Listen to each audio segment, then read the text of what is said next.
How can cities deliver progressive change? We gathered voices from Berlin, Budapest, Boston and Strasbourg. This session is chaired by Catherine Kluwer-Ashbrook. Over to you, Catherine. Well, good morning to all of you from beautiful Martha's Vineyard, Massachusetts, and good afternoon to where you might be joining us from Europe. I am so pleased to be able to chair this session, Mayors as Progressive Change Makers. I've just altered that slightly.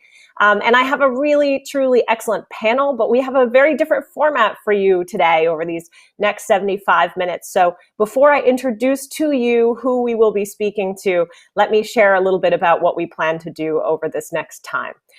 We will first have a panel discussion with two former city park mayors, but now two mayors, one who is running the city of Budapest and aspires to be the next mayor of Berlin. And then we will have two scenarios from the vice mayor of Strasbourg, who will reflect on digital change in urban environments. And then from a colleague from Boston, right here from my American hometown, who will pose a scenario on the transformation cities are undergoing with respect to challenges from climate change. So we'll put some real world problems to our mayors and would-be mayors as part of this 75-minute discussion. So I'm thrilled to open this meeting because I think really this is a time for urban leadership.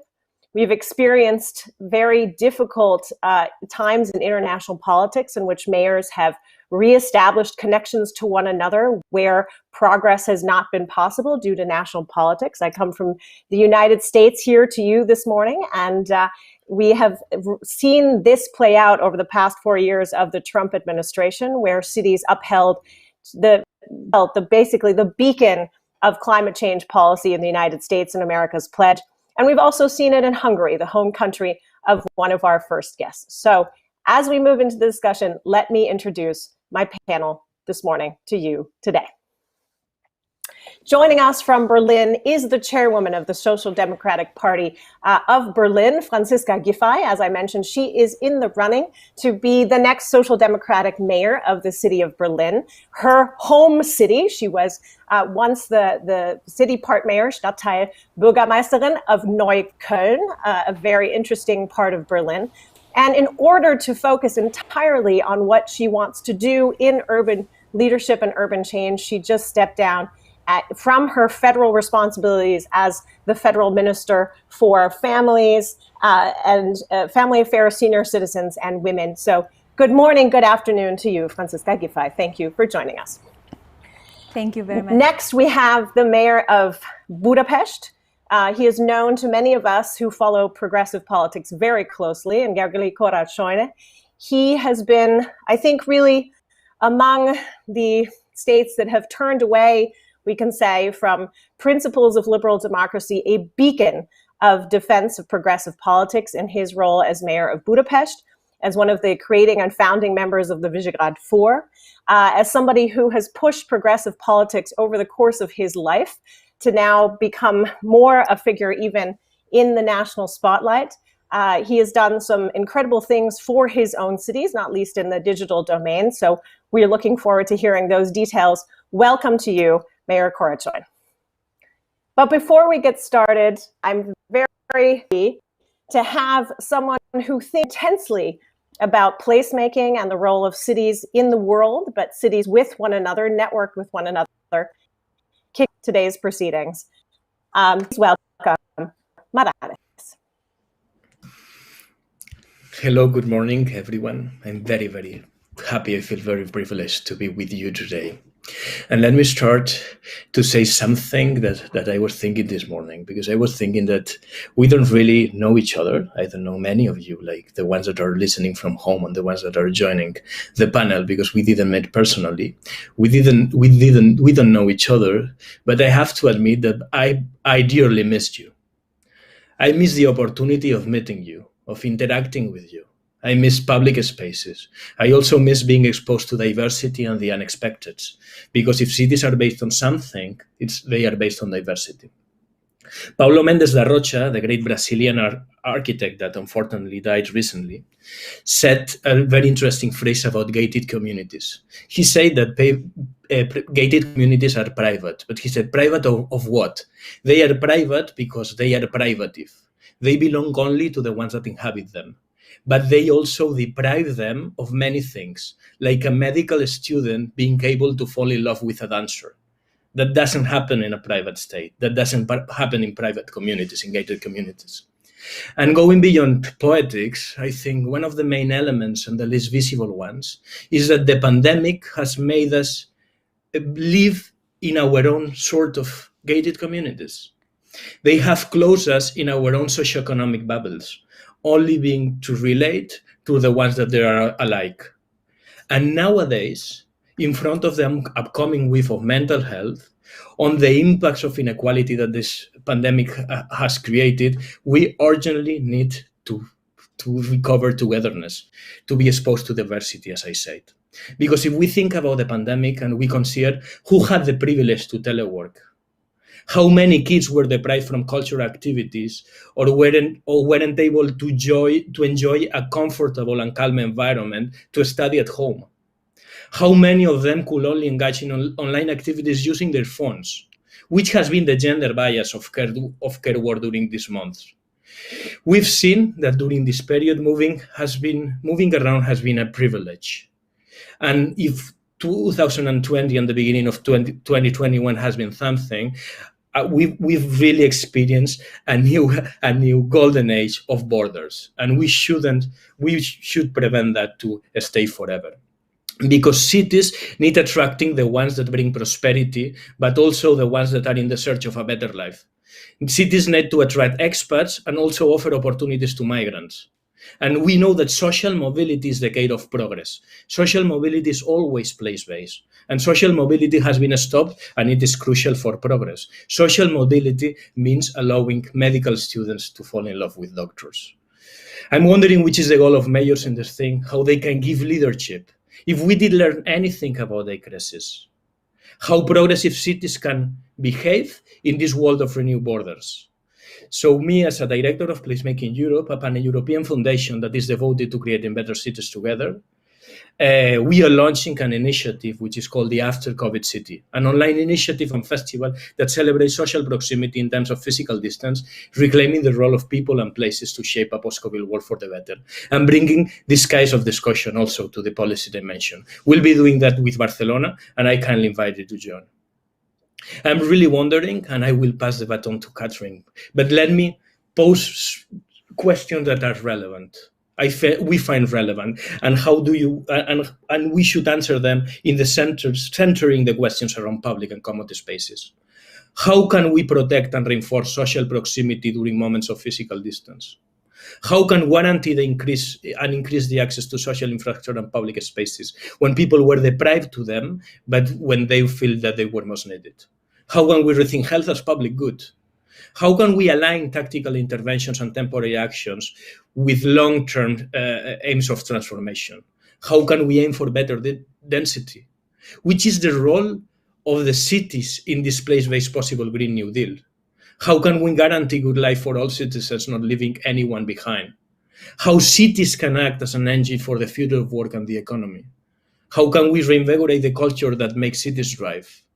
And especially, we think that this discussion and this new style of leadership by mayors, it's based on acknowledge that the new future has to be shaped as a democratic and a collective exercise. So very much looking for this discussion, very much looking for being back together in public space. And we do think in Placemaking Europe that this is a crucial moment, and we are very inspired by the work that you are doing.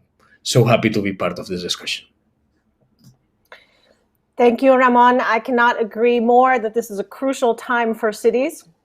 I think you put the fine point on it that when the pandemic began, we thought that this might mark the end of cities. There were plenty of editorials written and op-eds written to say that in a dense environment, in the midst of a pandemic, this might be the death knell for cities, or as we say in German, which is now what we've seen over the last couple of months, totgesagte leben länger. And here we are, I think, at a flourishing of thinking about the provocative questions you have just put to us, because I do think that we're actually seeing the reverse of the trend.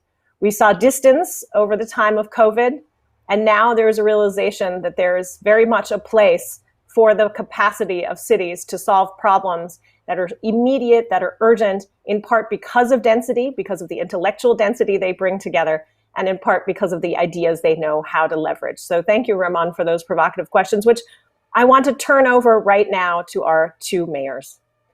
COVID was an incredibly difficult time for us as nation states, but because of the density which we all live through as citizens of cities, it was particularly challenging for cities. And I want to start with you, Mayor Karacoin, because you had a very difficult time with your national government in trying to negotiate what you felt your citizens needed during this difficult time of the pandemic. So I wonder if you can tell us a little bit about how you experienced this past year as an urban leader and what you think it will take for cities to recover fully from the impact of the COVID pandemic.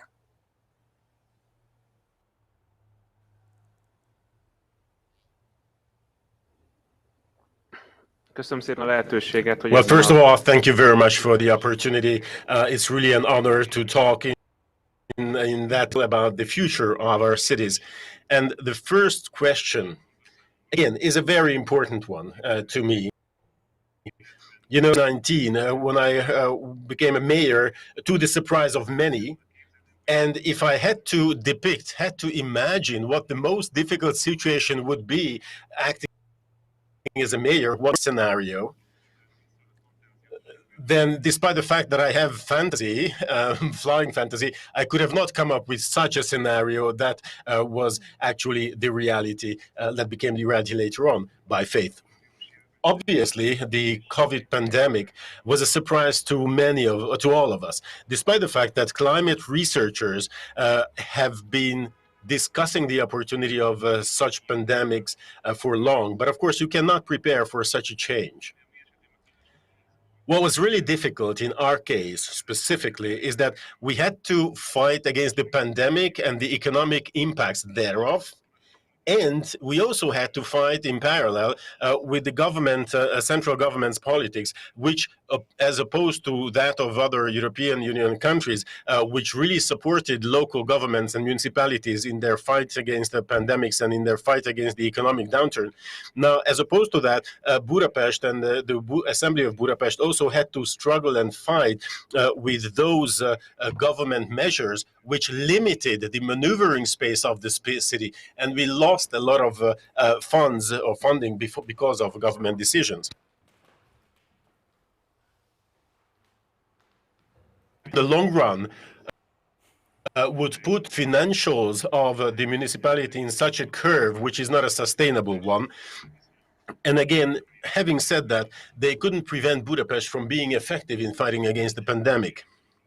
All of the measurable metrics that we are aware of, this is not really willing to share that with the public, with the wide public. But quite often it is, there are certain statistics that we know from European statistical sources, like, for example, mortality rates. And these show the very surprising figure that the pandemic in Budapest than in the countryside, in many places in the countryside. We were very frightened when the pandemic arrived, because Budapest is the only real metropolis, the only real big city of Hungary, and the only city that is part of the European blood circulation, and the only city where we really have a big density, a huge density. But apparently, this type of physical proximity, as regards the pandemic, was not the most important factor in the equation. there was something else that was the most important, and that was following the norm, or norm obedience. And maybe Budapest citizens, Budapest inhabitants, because maybe they were more scared than inhabitants of smaller settlements, but all measurable data, including Google statistics, show that all of the measures, all of the limitation measures were much more followed by Budapest inhabitants than inhabitants of smaller cities. Now, as far as mortality is concerned, I'm always very cautious, because this means really people lost, lives lost, souls lost, and faiths broken. But if we want to have a real picture of the pandemic, then Budapest, as far as excess mortality is concerned, Budapest was the lowest in terms of this mortality from the 20 county seats in Budapest. So Budapest weathered the storm much better than the rest of the country. And I think that the conclusion is very important concerning the functioning of the cities. Maybe now we had to go for social distancing, but the city that we have been communicating very actively, and we shared our fears, our dilemmas, and we also did our best to help them a lot with tests and with protective gear and everything.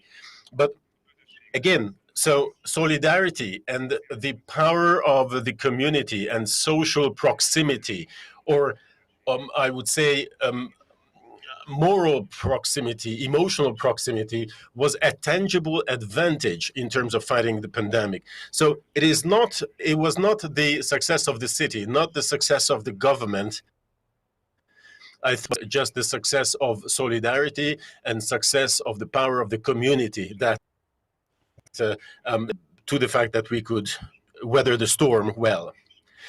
Quite often in cities we see alienation of people that they cause. Now, in Hungary,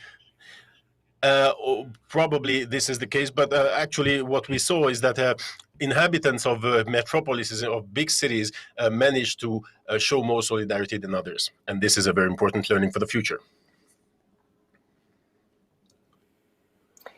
Solidarity, density as a positive. Thank you for giving us this summary of, I know, a very difficult time for Budapest, for you personally. Now, Franziska Giffey, you were until very recently part of the federal government, part of the decisions that were being made for Germany as a whole. But now on September 26th, you hope to be moving into the Rotes Rathaus. And so maybe you could help us think forward for Berlin, who will be affected in different ways than Budapest in terms of the financial impacts of the pandemic, how you want to think about the city of Berlin moving out of this crisis of COVID, and where you see opportunities for the German capital, but also for the German capital in its relationship to other European cities. Yeah, thank you very much, and very kind greetings to Boston and to Budapest. I'm very proud to be here today and to meet you in this very important discussion concerning our future of the cities. And in fact, I am the leader of the Social Democratic Party here in Berlin, and I have a plan to take more responsibility for the city because I think that it is important, and we have talked about solidarity, what my colleague from Budapest was reporting about. Solidarity is more important than ever when we think about how we can overcome the crisis, and for that reason a social and democratic policy in the city is important. And we have said that of course Berlin is a very attractive city all over Europe. Many people come here. More than 250,000 people moved here during the last 5 years, so another district came here, in fact, and we have to focus the different changing processes in in terms of a growing city, in terms of a city which has to face climate change and energy transformation, and also which has to focus on the digitalization and the demographic change we face. And we have to overcome the results of a crisis. At the moment we have a real nice weather in Berlin. We have incidences with 22, so that is really good, and we come back to normality. The kids go to school again in full lessons, not only each second day, and the restaurants are open again, and the life comes back to the city, and that is really nice to see. But we see that we have in some parts of the economy really big challenges, because they have suffered the crisis. When you think of all the different shops, the hotels, the tourism, all the congress and event management organizations and companies, they have really suffered the last 2 years. And when you look at the development which Berlin has made during the last 15 years, we had the strongest economic growth compared to the other parts of the German Länder.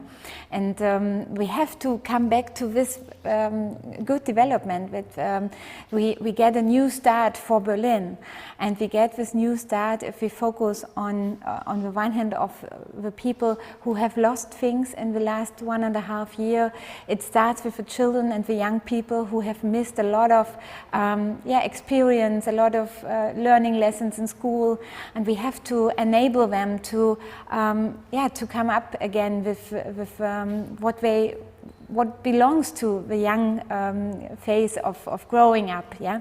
And on the other hand, we need to support our economy to really get to this old strength back. And another thing which is really a big challenge for the city of Berlin is when you have a growing city, you need, of course, housing for the people, and we have a very much an increase of the costs for living, and a lot of people think about the question, can I afford my apartment in the future? And this is one of these big social crucial questions people have. And so I have planned to this for the next years that I have really a pilot or one of my important projects will be to enhance the building of housing and apartments, so that we enhance also the offer of living. And I think it's really important to focus on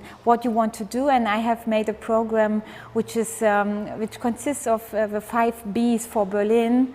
And in German it's Bauen, Bildung, beste Wirtschaft, bürgernahe Verwaltung, and Berlin in Sicherheit. And in English is building of houses and public transport, social infrastructure, education, and of course science. Berlin is one of the biggest cities for science in Germany. And also the strong economic part is really important to keep the jobs here in the city, to reach a hand for investors who want to come and to have good conditions to make jobs here possible. And of course you need a very modern administration also, because we can have so many wishes, but we have to have management and people who really implement what the city is running. And so I think it's really important to invest in the public sector, to invest in the digitalization of the public sector, so that we can provide service. And of course, in a big city like Berlin, the question of security, the social security, but also the security on the street, the fight against against crime, against all the things which are negative for the development in the city. This is also very crucial. And if you ask where's the climate change, I think it's important that we face this issue of tackling the climate change really as a topic which is in each one. It is a mainstream topic that we have to focus on every field of action. We'll talk specifically about digital opportunities and the challenge of climate change in our 2 scenarios to follow, which I'm looking forward to. But Mayor Karashoin, I want to go back to you and ask you specifically, cities never operate independent of their national context. You've already outlined how deeply damaging this phase of COVID was to your public resources and the ability to lean into fixing issues of social inequity, social inequality, the key issues of any progressive agenda. So as you think about these next few months to come and your own resources and the role that innovation can maybe play in trying to heal the socioeconomic gaps that the pandemic made so obvious, what are the concrete things that you're thinking of in City Hall? What are the things that you can do independent of the national government, and where do you need the national government to move forward in a progressive way in these next couple of months and years?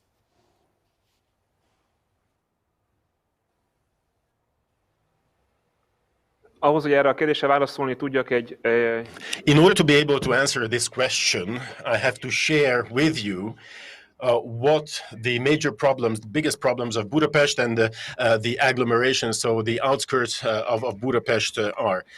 There is a negative spiral that has determined the life of the city in the last decades.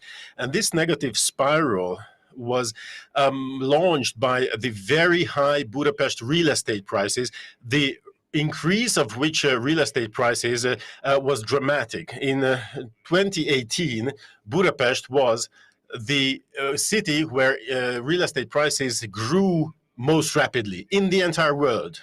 So this means that Budapest is still the driving force of the economy of Hungary, but a lot of people move out from the city, go to outskirts, go to neighborhoods around the city, which means that there's a huge mobility, a huge commuting community between the city and its vicinity, which quite often results, which always results in a major increase in car traffic. So there's been a twofold increase in car traffic in the last couple of years. Now, also, a lot of cars require a lot of parking slots, a lot of parking spaces, and also the burden, environmental burden, is huge because of smog, because of exhaustion, and so forth. Therefore, a lot of people move out from the city. Now, Budapest is not in a position of Berlin where there is an excess. But actually, it's been a 30-year-old process that Budapest is losing its popularity, and Budapest is overbuilt. So I think we need to use all our resources to counter that negative spiral and to launch a positive one. And in order to do so, we primarily need to stop somehow this dramatic increase of property prices, real estate prices. Now, the pandemic somehow slowed down this type of process. So hopefully in the next couple of years, this type of dramatic increase will not continue, because obviously this increase was partly due to Airbnb and international tourism, which actually drove prices upwards as well.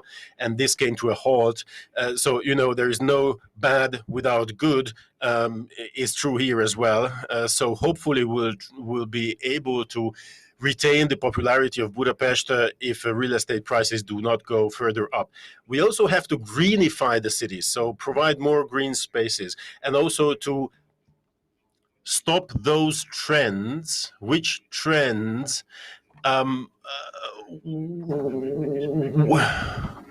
were in relation with the density of Budapest, or densification. So again, we would like to launch projects as a result of which we'll have a lot of green spaces in Budapest, so that we can improve the quality of life, so that people would not be forced to move out to the city, and then in turn have to sit in their cars in commuting for hours before they get to their workplaces, or going home from their workplaces. So again, this requires, of course, a collaboration with the central government. But this is not only a financial cooperation, there's also a philosophical problem here, because the housing politics or housing policy of the government does not support social housing. So what's even to the contrary, to the opposite. The government right now would like to force the municipalities to sell all their social housings. So again, that would act in favor of desurbanization, so people moving out from the city to settlements around the city. Now, it would be very important to find a common denominator with the government. I know that this is a major problem with Berlin as well. I know that this is a major problem around the world. And the European Union made a very important objective when they provide funding to help this situation. So this is where we have the major difference in opinion between the government and ourselves. It's not only a major difference in opinion, it's also a philosophical difference. The government does not really support building new accommodation, new housing. And this is in Budapest. In Budapest, this is a big problem because only 4% of all housing belongs to the municipalities. 96% is owned by the private sector. Again, only 4% is owned by the municipalities. So we need to counter this in order to be able to stop this negative spiral. And we would like to use this to free up some public space to make it greener.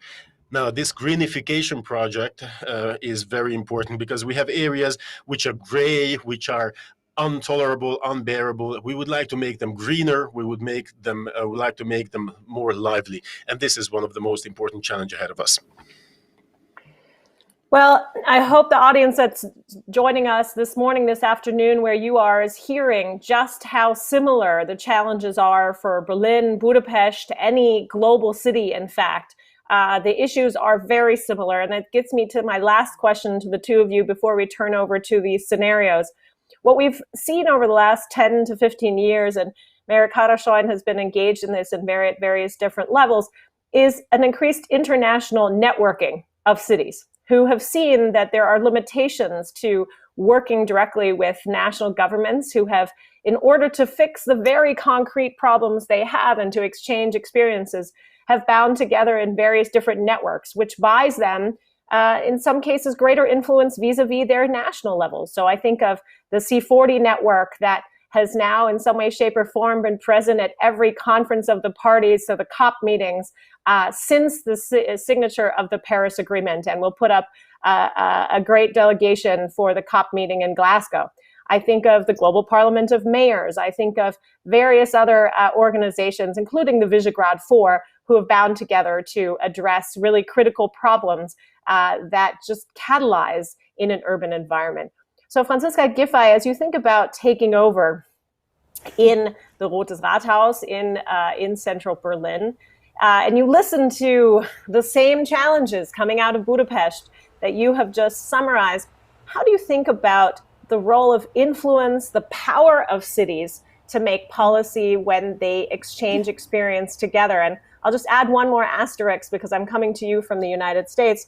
We have seen in President Biden someone who has seen that in the now 4 big legislative packages, he wants to encourage the Congress and the Senate and the Senate and the House of Representatives to adopt, that the only way that he can get it done is by speaking to cities and creating influence vis-a-vis American cities. This is a president who has spoken no fewer than 9 times since his inauguration to the mayors of America, because he needs their power to get it done in the halls of national influence. So Franziska Giffey, as you think about the power of networks of cities in pushing a progressive agenda, what are you thinking about? I really believe that if people think good or bad about politics, it is depending on what they experience on the local level, in their direct neighborhood. If it works well in the direct neighborhood, if the schools are clean and renovated, if the parks are safe, if the streets and the mobility is functioning, and if they realize they get good service from their local town hall, they will feel that the people who are in responsibility in politics have a good, are doing good. But if they experience that in their city, in at the local level it doesn't work, they will lose trust in politics as a whole. And so the responsibility of the local level and the role and the importance of cities is not to underestimate. And so I think it is really important to have networks beyond the cities, to exchange good practices. And what I always liked in my time as a local mayor here in Berlin-Neukölln, one of the most deprived areas of the city of Berlin, I always experienced that it is good to exchange with cities on the same level who face the same challenges and problems, to exchange how they solve it. And then you can really make a change, and you can really make a difference when you do it and when you start on the local level, where you cannot give it to anyone else, but you have to solve it. And that is a plaidoyer for a very pragmatic, citizen-orientated and very solution-orientated policy. And that is what I want to do in Berlin as well, because this is the only thing what helps. And my colleague from Budapest, he said it's a question of philosophy. I think it is sometimes also a question of ideology. And ideology is very difficult to make a policy which is solution-orientated. And that's why I think when you have to solve a problem, you have to work together with all the partners, and cooperation is better than confrontation. And for example, here in Berlin, yes, we face the question of how do we enhance the housing, how do we build new houses which are affordable for the cities. And we see that we have our city-owned apartments, and we have to work together with the societies who do that for the city, but we also have to work together with the private sector, because we will not make it alone. And this question of partnership with the economy, with the private sector, but also with the non-governmental organizations who fight for democracy on a very local level, which is really important, because we see in some places of our society that we have more the divide, but and not so much the cooperation and the solidarity. And this divide is also it's dangerous for our democracy as a whole. When you see you have the people who rent an apartment and the ones who give the apartment, or you have the drivers of cars against the ones who drive a bike, or are in the city and have different expectations about what the city has to deliver. It is very important to bring it to a good balance. And I think also when we talk about climate change and digitalization, it is important to not only see the ecological and the economic view to solve it, but also the social view. Because when people cannot afford to take part, you really have a problem. And you can talk a lot about the healthy nutrition and all the things that you should do to have a good life. But when people stand in the supermarket and have a choice between the eggs from the ones which are cheaper but not so well produced, but they cannot afford it, they will take the cheaper meat, the cheaper eggs, and they cannot discuss about all the moral and the good thing or the good art to live when they cannot afford it. And so it is also with the climate change. We have to see also the social component of this transformation and this development. And this is the question we can only solve on the local level in the cities. And it is important to work together and to exchange about good solutions and best practices. Let me hand that same question over to Mayor Karasoin, and specifically looking at your Visegrad 4, how you try to make influence. You just talked about the relationship with the EU level, where the different levers of influence now are or can be for mayors in a more globalized world, in a world that's multi-level, where particularly in Europe, the European Union plays a large role. So concretely, how have you tried to parlay different avenues of influence to make change in Hungary for Budapest?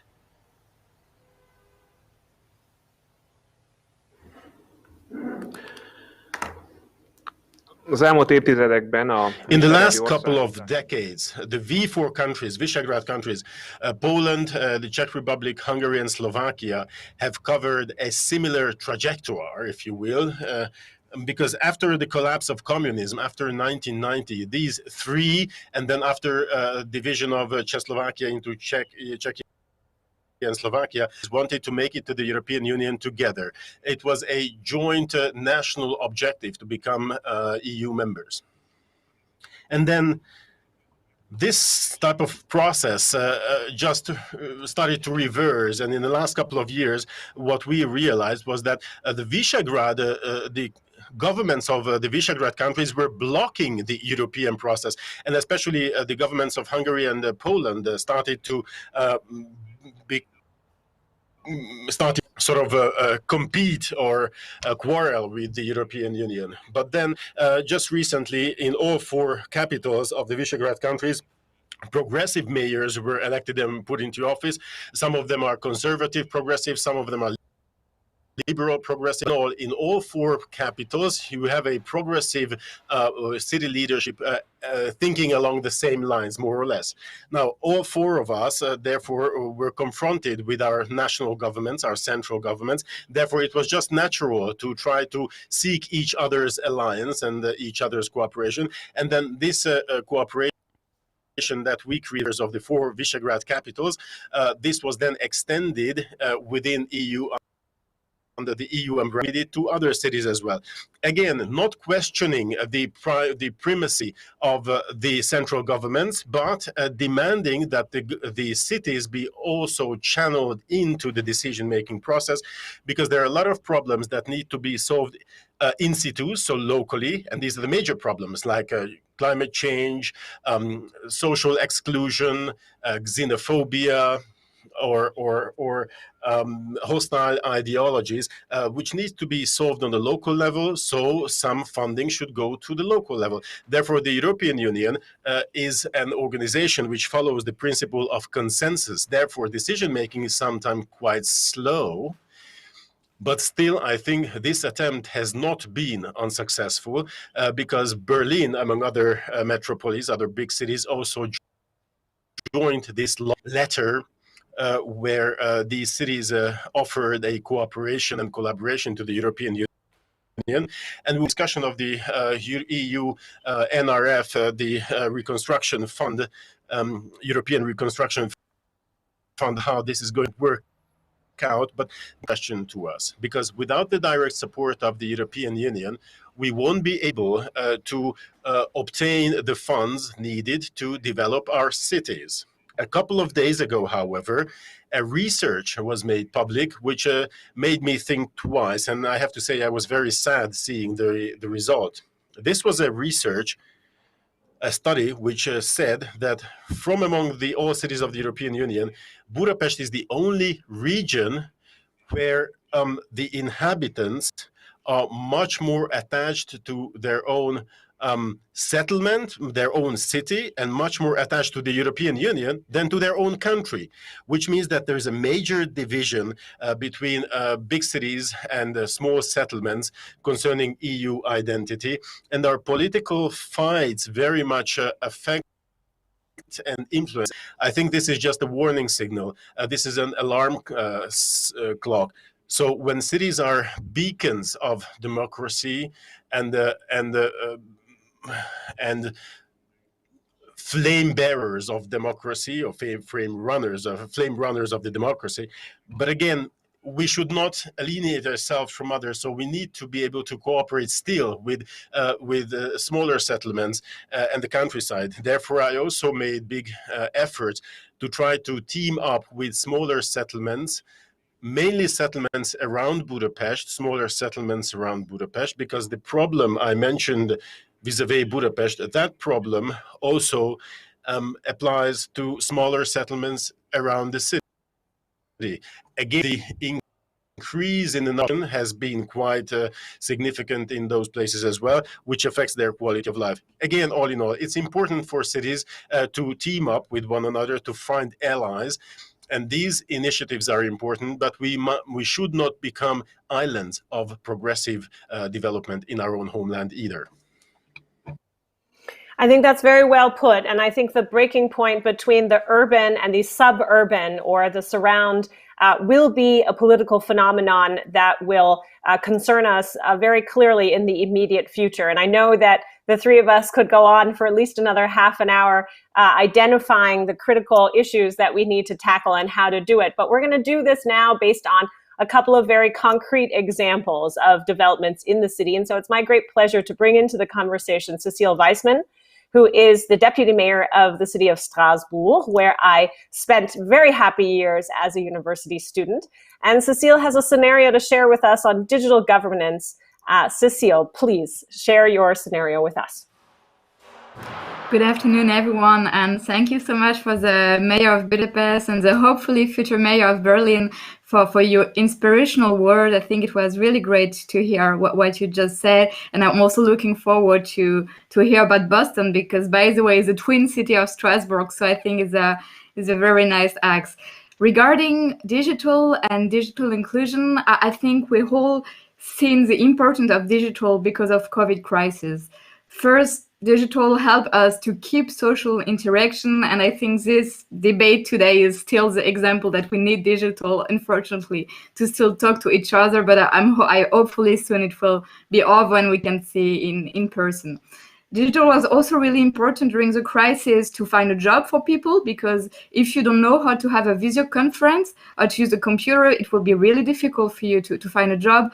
But also as a city, it was important to manage administrative process, because as we said earlier, digitalization of administration is a real issue. But if people don't know how to use digital tools, then we have a problem.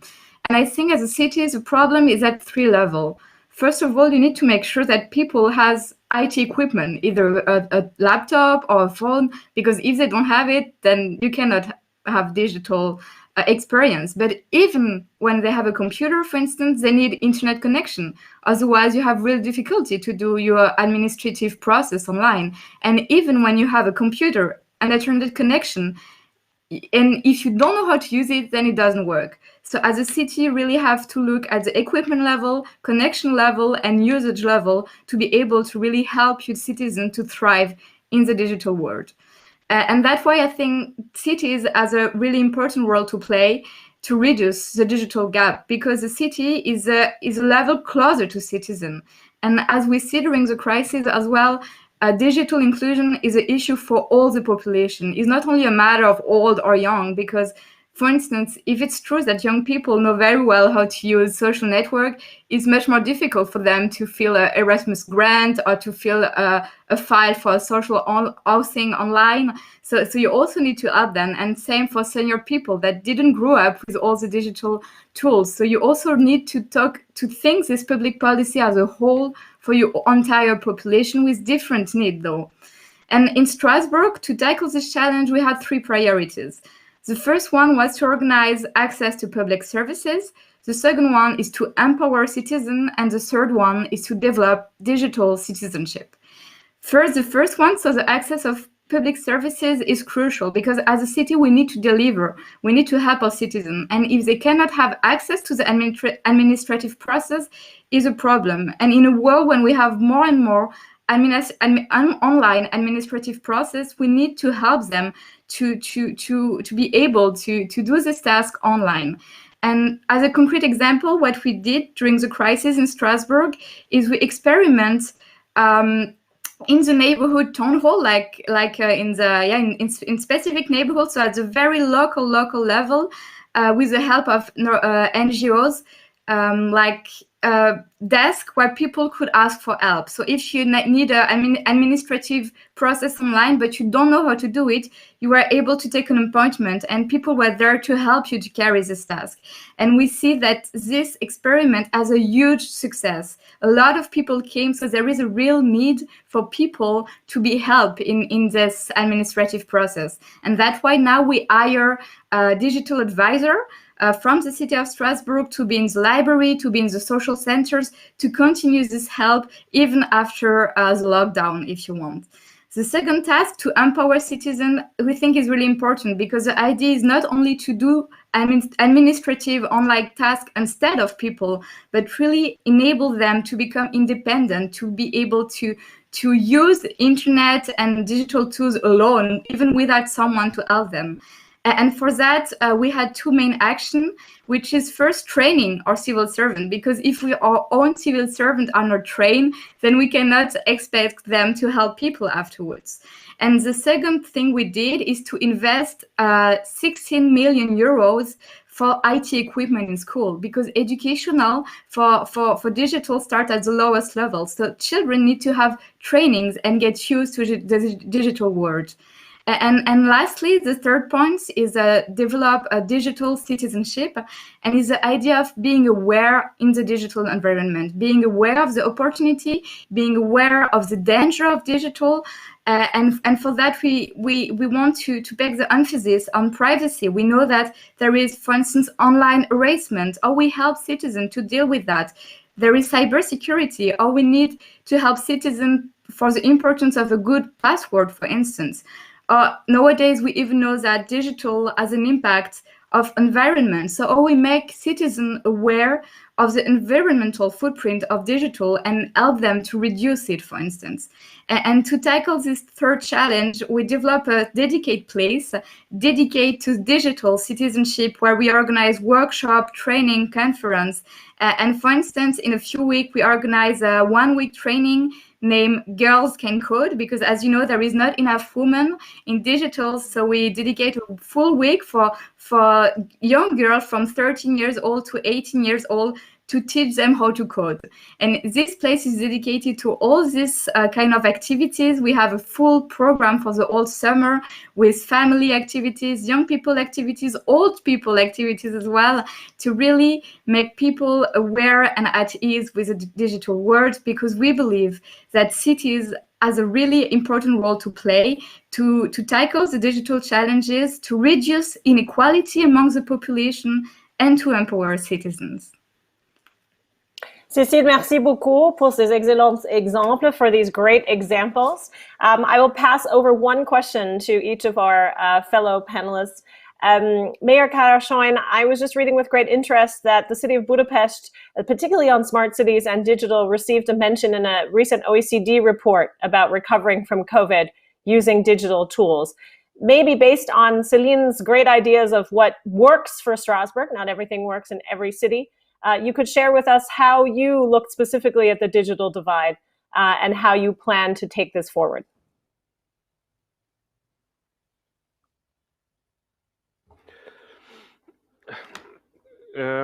Ismerve ezt a jelentést azért Being aware and knowing this report, obviously I think that there's a long way to go for Budapest in digital transformation.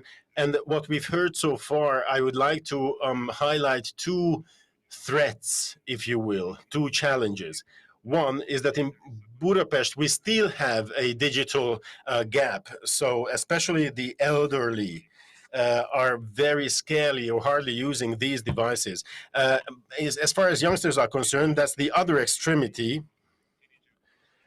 because according to some studies, 80% of the teenagers have already been subject to digital bullying or online bullying. So I think that these are the two big sources of danger that we need to tackle.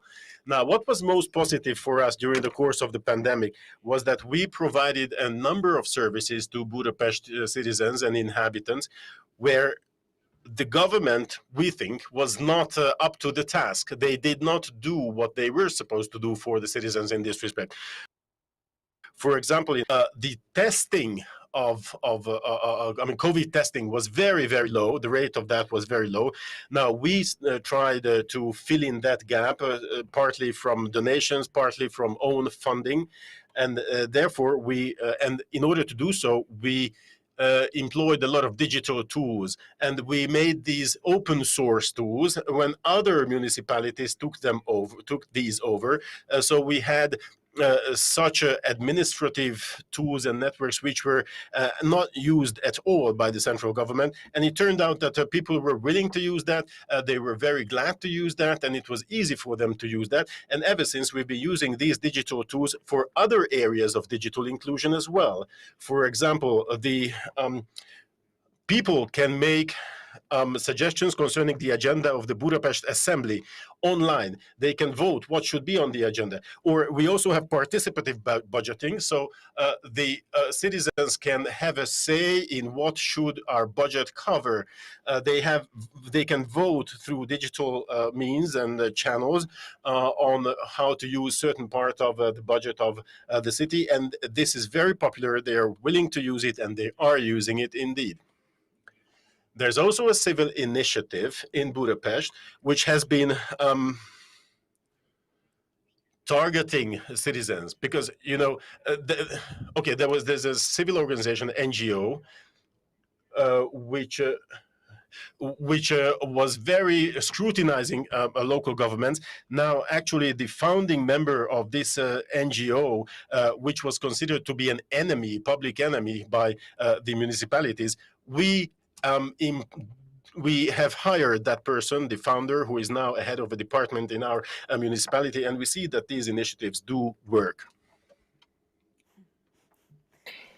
Thank you for giving us those insights. I think open data, open source is a way that many cities without huge IT budgets have been able to still create value for their citizens. And a former mayor of Berlin used to say that Berlin is poor but sexy. And yet, in the digital divide and the digital gap, Berlin still has a long way to go. I tried to work with previous mayors on bringing something that we have in Boston, the 311 system. Sanjay can reflect on it in just a second, to Berlin a number of years ago, and I was met with the response, well, we don't even have sufficient public Wi-Fi in the city, so how can we offer seamless city services if not everybody can get online? So Franziska Giffey, how might this change as of September of this year? I think the pandemic has shown that we have to change, and some things have changed. I talk with people who say without the pandemic we would not have reached a learning platform for schools, and we would not have made such progress in such a short time. So there is a chance to learn out of a pandemic, out of the homeschooling and the hybrid lessons which took place, and we have to really invest on that, and not only to enable it where the people who are in a school or who are in an organization say, okay, we want to do this, but we have to reach that everywhere this is implemented, and that it is not depending on maybe is there a leader or a director or a person who likes to do it, but we have to make it as a standard. This is, I think, very important.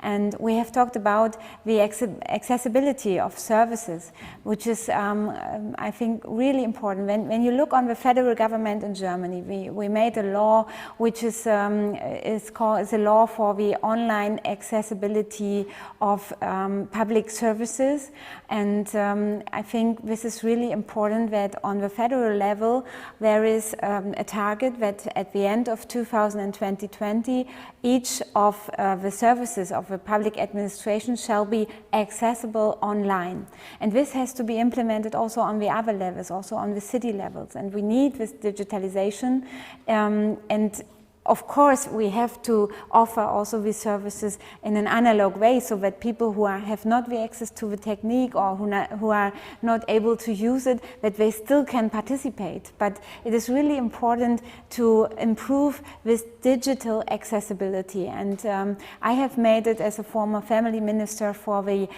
family services, and especially for the people who need additional support, financial support by social transfer. That has to be easier to reach, because we see that Germany has really a good social system and supporting system for social transfers, but we have a lot of people who don't use it because they don't know about it, because they are not able to fill in all the forms, and because there are too many obstacles to reach what they have a right for and what they have to get. And we have seen in the last year where we improved the digital services services. For example, you have in Germany the children's money, the Kindergeld, and when you have a low income, you can get an additional monthly payment, which is called the Kinderzuschlag. It's quite a bonus. It's a children's bonus, and it can be up to 200 euro per month per child. And many people don't know about it, and they don't know how to use it. But we changed it, and we made an online application form, which an online help, and we have enhanced the numbers of people who used it from 300,000 up to 1 million children who made a profit out of it. So all these children have parents who are working but have a very low income, and they get additional financial support, and they can reach it because we digitalized this support. And that is what we have to do in many fields. And I think the user's competence is on the one hand. We have also to improve that. But I think the accessibility of public services in a digital way, which is really has to be a focal point for our policy in the next years. And I think it has to focus on all ages, because we see this youth protection question, because in terms of bullying or things like that, or cyber mobbing, cyber grooming, all these interaction risk we face. But we also see the digital divide, especially in the elderly people group. And what we have a very good experience is, for example, we have this, in German it's called Mehrgenerationenhäuser. It means it's a community center for different generations, so young and old people come together. And in these community centers, when we connect them with digital competence and user support, like the digital advisor from Strasbourg, that is very comparable to that. So when we use the competence of the young people and bring it together with the elderly people who need support but can maybe help with homeworks or whatever, this can be really a benefit for both generations. And I think when we invest in these fields, this is really a thing on the local level, and we can be successful in making the digital divide smaller. Yes. Celine, thank you for sharing the example of Strasbourg, my erstwhile hometown, and inspiring this conversation. I think this proves again how innovative cities can be, even if they don't sit on huge pots of money. So I hope for the three of you to continue to have a fruitful exchange. And we'll pass straight over to Sanjay Seth, who is not only a fellow as part of New Urban Progress, where I'm happy to serve on the sounding board for the Progressives Zentrum. Sanjay, welcome. I'm looking across at you at the mainland from Martha's Vineyard to my current hometown, Boston, Massachusetts. And I would like for you to share a little bit looking at this beautiful Atlantic Ocean. It's a chance, it's an opportunity for Boston, but it's also manifest in our challenges around climate change. So please do share your scenario and how we think in Boston about resilience and climate change. Thank you, Catherine, and that's exactly right. So hi, my name is Sanjay Seth. I'm speaking to you from Boston, and where I manage Climate Ready Boston, which is our city's program to prepare the city of Boston for the impact of climate change. As Catherine said, the topic of this next section of our conversation is really about how cities can successfully navigate the climate crisis and how our cities come out on the other side of this crisis more just, more equal, and more democratic. Before digging into a topic or a conversation on this topic, I've been asked to share a little bit more about what navigating the climate crisis as a city means to me, to share a couple lessons learned, and then pose a question to this panel. So since 2007, when Boston adopted its first climate action plan, the city of Boston has been taking all sorts of actions to ensure that residents can thrive in the face of climate change. In 2016, when we published Climate Ready Boston, we set a vision for how a city founded about 400 years ago could continue to flourish, even with the growing threats of extreme heat, flooding from coastal storms, extreme precipitation, and sea level rise due to climate change. As I mentioned earlier, the climate action of cities around the world will be judged not just on whether or not we achieve the goals of climate adaptation and emissions reduction, which is obviously important, but will be judged on how we achieve those goals and how we incorporate the lessons of prior moments of major change into our work today. So in the United States, we often talk about the living legacies of racism and classism that persist to this day. Families and neighborhoods in cities in the United States sometimes bear the generational scars of chronic disinvestment, displacement, and general disinterest in their life outcomes. Most large cities in the United States have stories of highways being routed through marginalized communities, entire neighborhoods like the one I live in today being razed to make space for large-scale development, and financial institutions being unwilling to lend to residents of specific races, ethnicities, or incomes. So in terms of the question of what effective climate action in cities looks like to me, I believe responsible climate practitioners in cities must consider these living legacies, these patterns of disinvestment in our cities, where neighborhoods and specific groups of people receive less support and fewer opportunities to thrive. These patterns of disinvestment are important to consider because the impacts of climate change affect these neighborhoods and these people more than it affects those who have benefited from historic privileges. So for example, in Boston, as a case, we're currently working across the city to develop a citywide plan to protect our residents against extreme and chronic heat, both today and in the future. And just last weekend, as Catherine mentioned, we have a 311 system. Boston had its first heat wave, and we received calls from residents directly to that 311 system saying that they needed support. They were too hot and they were having trouble just staying comfortable. Boston's a place where in the coming decades, we could see anywhere from 40 to 90 days, almost the entire summer, being at 90 degrees Fahrenheit or 32 degrees Celsius, very hot and very uncomfortable. So summing up, I believe responsible climate practitioners ask what the impacts of climate change mean to their most vulnerable residents. And as we continue to manage and sometimes recover from the pandemic, we see that the pandemic has given us a glimpse into our climate future if we don't act thoughtfully.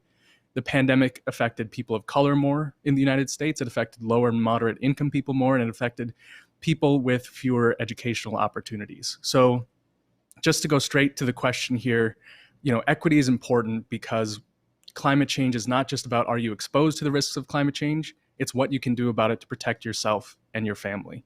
So the question I'd like to pose to our panel here, how do you know what good climate action looks like in cities when you see it? What does it look like to you? Or what does it not look like to you? How do you know it when you see it? Franziska Giffey, let's have you answer that question concretely.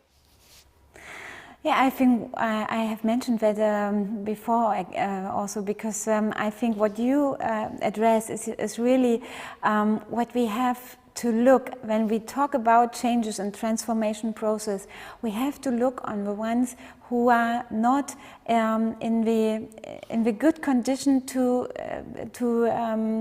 have the ability to decide how to live. There are people who cannot decide what they eat, in what way they are mobile, yeah, or in what area of the city they live, because they cannot afford to decide. And this is what we have to see when we ask. I can totally agree.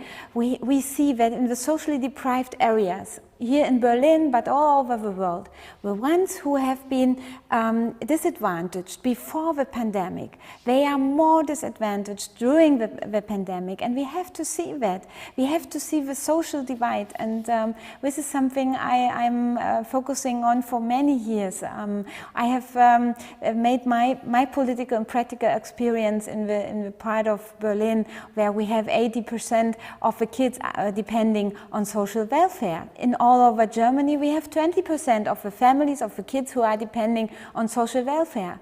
But when you have kids in a whole class who don't have only one parent which has a job or can afford, can make both ends meet without social transfer, that changes the view on life.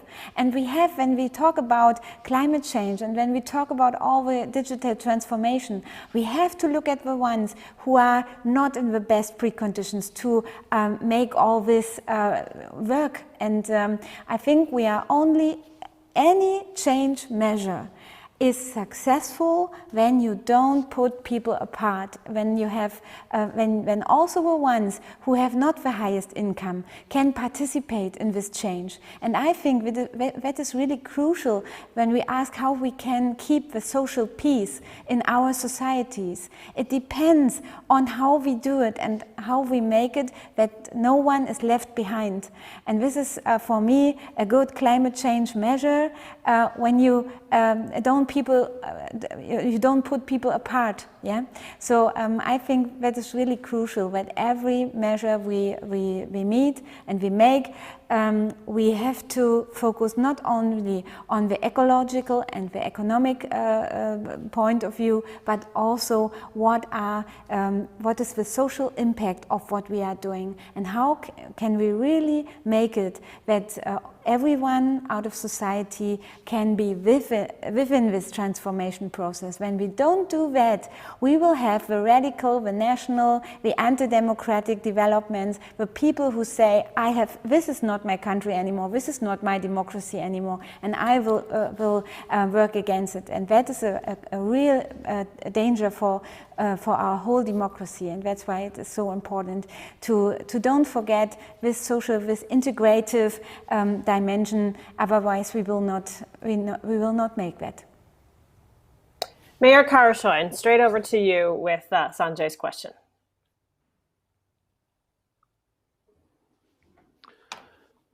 Mélységesen egyetértek az elmúlt.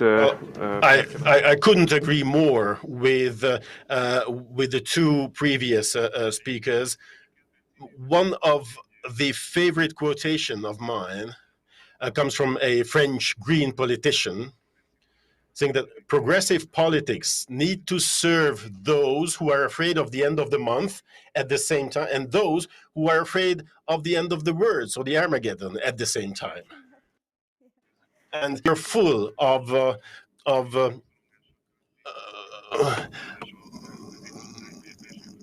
we are very much worried. We are full of worries, and we are full of different fears. And at the same time, here in Budapest and here in Hungary, the are not the ones in the upper middle class, but rather, obviously, those who have more difficulties in making a living.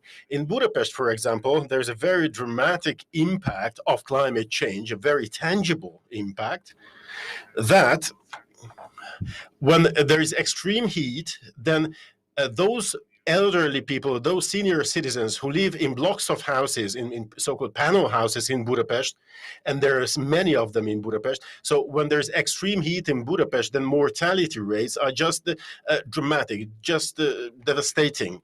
Okay, the reason I think it is important to make that clear is because a fight against climate change and adaptation against climate change brings about certain social conflicts, and of course it could only be sustainable if the costs thereof and the social conflicts would not be burdened upon the deprived communities, or those communities who are underprivileged.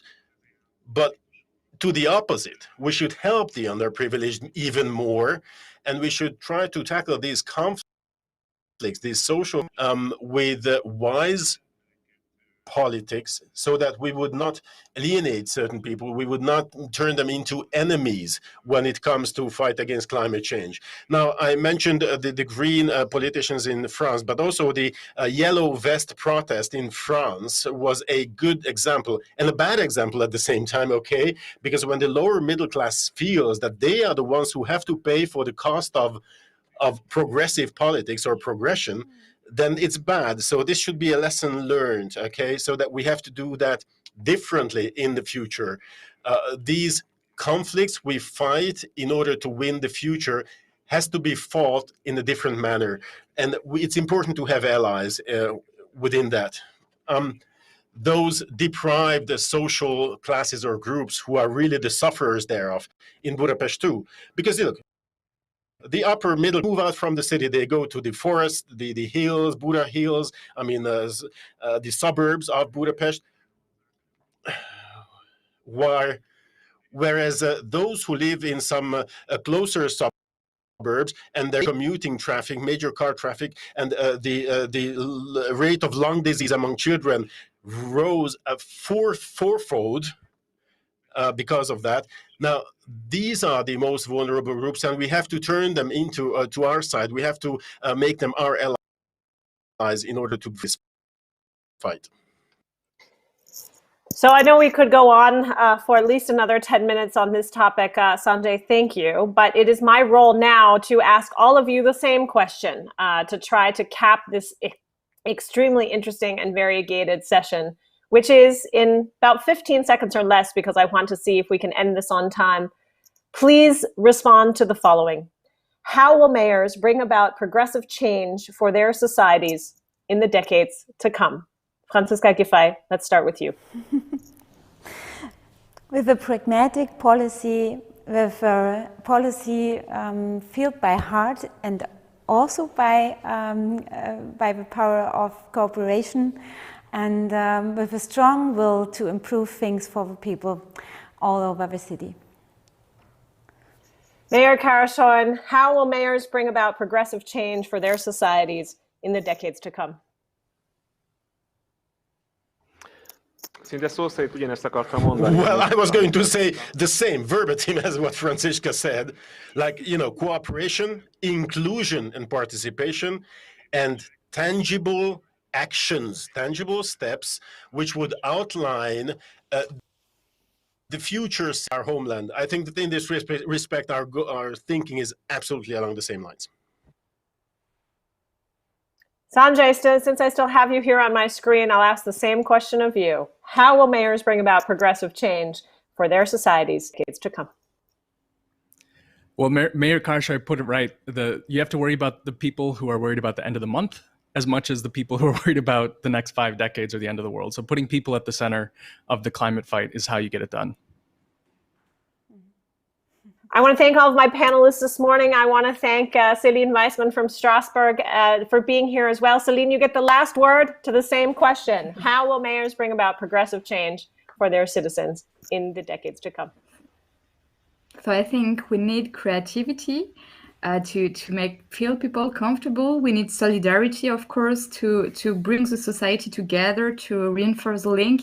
And Strasbourg, as the capital of the European Union, I will say Europe too. I think we need to feel our cities more European. Take example on the city of Budapest, because I wish in a few years every city in Europe will feel that Europe is more important than their own country. And congratulations to you, and you're a real example to all of us. Ramon is the only non-person in City Hall, but a person who looks at this from 30,000 feet. What is your response to that question?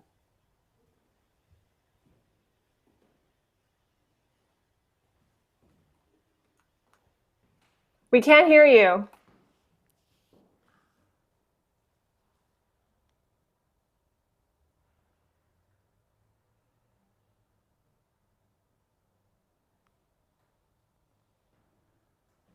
No, sadly, Ramon.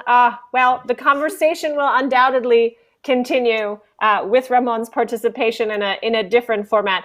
I want to thank all of my participants and panelists this morning. I think what we will have heard loud and clear is that progressive politics can never be made in isolation, that it takes a community, it takes not a village per se, but it takes a city to bring forth some of the most innovative solutions to not only our local, but also our global, our transnational problems. And that beyond that, progressive politics lives only in networks and connection. I think we've proven that vividly this morning, this afternoon, where you are. It means collaborations between cities, not forgetting their suburban and surrounding circumstances. It takes good collaboration with the national level. First and foremost, it takes people. It takes people who remain engaged and focused on progressive goals that will push humankind forward. So thank you to all. Thank you to the Progressives Zentrum for hosting us. I'm moving to Berlin in about a week's time. So I look forward to having this conversation from the other side of the Atlantic. 3 of my hometowns represented today. So it's really been a pleasure for me this morning, this afternoon, where you are. Be well, be healthy, be safe, be urban.